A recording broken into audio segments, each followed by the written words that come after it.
મિત્રો, આજે ભાવનગર જિલ્લાના તળાજા તાલુકાના દાઠા ગામે જે પોલીસ સ્ટેશન છે સ્થાનિક, ત્યાં છેલ્લા 8 દિવસથી જે દલિત સમાજનું શમશાન હતું ત્યાં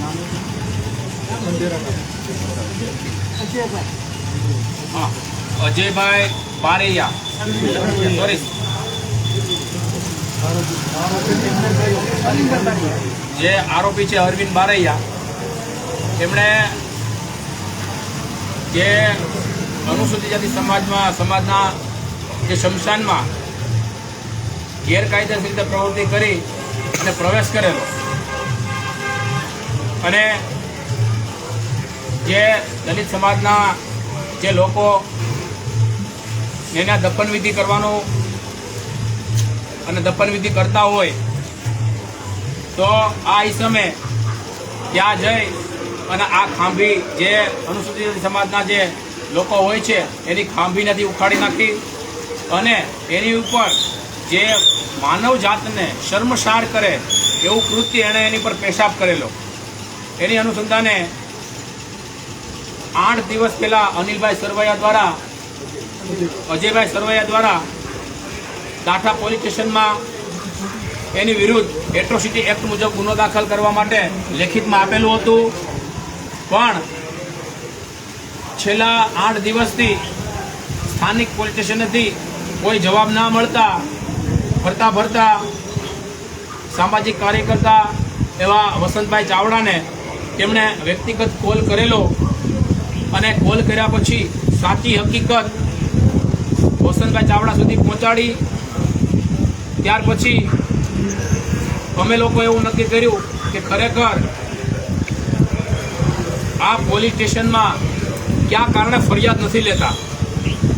એની અનુસંધાને આજે 7/7/2025 રોજ આયા દાઠા પોલીસ સ્ટેશનની રૂબરૂ મુલાકાત લઈ અને પીઆઈ સાહેબ જોડે ખરેખર આમાં એટ્રોસિટી એક્ટ મુજબ 3E(3)(1)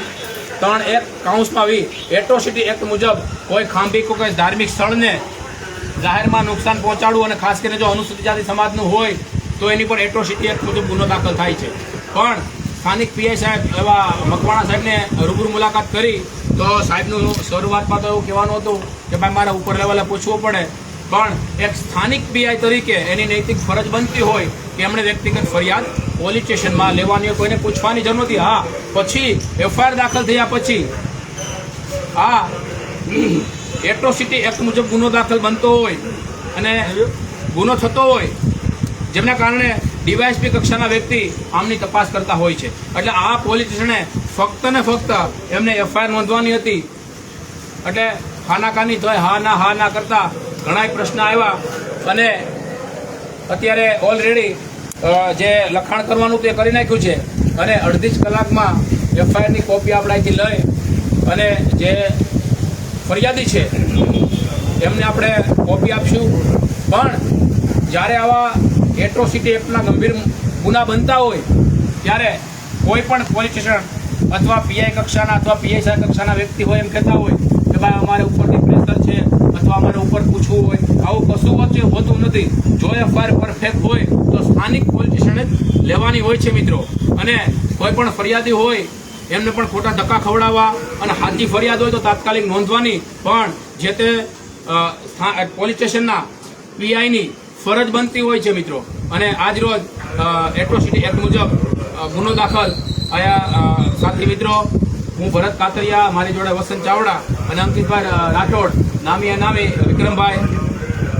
અંકિતભાઈ વાઘેલા અને વિક્રમભાઈ અને આગેવાનો અને આજુબાજુના ગામના તમામ સાથી મિત્રો આગેવાનો. અને આમાં વિચાર કરો મિત્રો, એ એસટીના લોકો તો છે જ આમાં, પણ ઓબીસી સમાજને કેટલો આજુબાજુવાળાનો ત્રાસ છે કે ભાઈ ખનન માફિયા છે, દારૂની પ્રવૃત્તિ થાય છે, એવી ઘણીવાર લેખિત મૌખિક રજૂઆત કરી પણ પોલીસ સ્ટેશને તેવો રિપ્લાય ન મળતો હોય.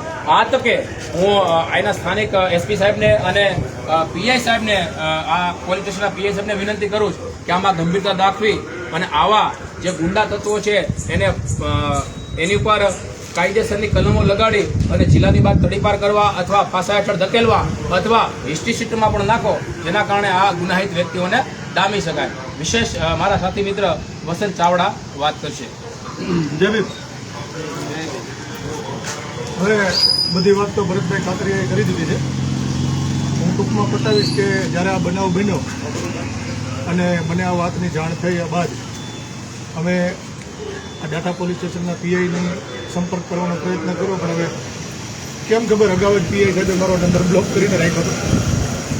અહીંયા આવ્યા પછી પણ સાહેબ સાથે ઘણી બધી ચર્ચાઓ કર્યા બાદ અમને એવું લાગ્યું કે ફરિયાદ લેવામાં વિલંબ થશે, એટલે અમે ઉચ્ચ અધિકારી સુધીના સંપર્કો કરી લીધા અને ત્યારબાદ આ મથામણે એટ્રોસિટી એક્ટ મુજબની ફરિયાદ અંદર લખાઈ રહી છે. હમણાં થોડી જ વારમાં આપણને ઓનલાઈન કોપી પણ મળી જશે. અને બીજું એ કહેવાનું છે કે આ જે વ્યક્તિ ઉપર આપણે ફરિયાદ કરવા આવ્યા છે એ વ્યક્તિને માત્ર આખા ગામને એનો ત્રાસ છે, માત્ર આપણો જ નથી. હમણાં જે વાત કરીએ તો 2-3 દિવસ પહેલાં જેણે એક ભાઈની સાથે ઝઘડો કર્યો અને એના પગ ભાગી નાખ્યા છે, બરાબર, અને એ પણ ગામના સભ્ય હતા.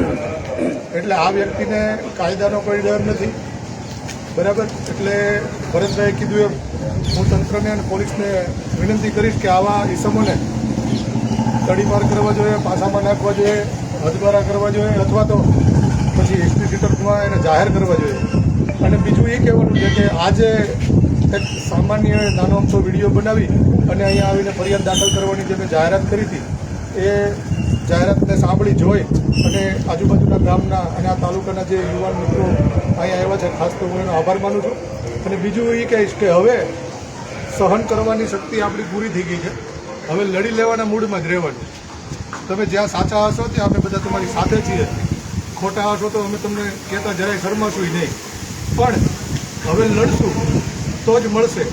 કેમ કે જે તે સમયે ડૉક્ટર બાબા સાહેબ આંબેડકર એકલા ભણેલા હતા અને બાકીના બધાએ ઠીક છે હવે આપણે અભણ જ હતા, પણ ત્યારે જો એ એકલો વ્યક્તિ આપણને આવડું મોટું સંવિધાન આપીને જતો હોય ને આટલું બધી આપણને સુવિધાઓ આપીને જતો હોય તો આપણે સાથે મળી અને આ લડાઈઓ કેમ ન લડી શકીએ. ઘણા બધા સંગઠનો છે, ઘણા બધા આગેવાનો છે, પણ બધાનો રસ્તો એક છે. તો આપણે બધા એક થઈને લડવું જોઈએ, નહીં કે ક્યાંય એવું વિચારવાનું કે ભાઈ આ ઓલા સંગઠનવાળાનું છે તો એ લડી લે, કે આ ફલાણા આગેવાનના હાથમાં આવ્યું છે તો એ ત્યાં જશે. આપણે જવાની જરૂર નથી. સમાજને જ્યાં જરૂર પડે ત્યાં બધાએ સાથે મળી અને આ સંઘર્ષની લડાઈ લડવી જોઈએ. બસ આનાથી વિશેષ કંઈ નહીં કહું, પણ જ્યારે પણ આવી કોઈ ઘટનાઓ બને ત્યારે સમાજની સાથે રહેજો. જય ભીમ.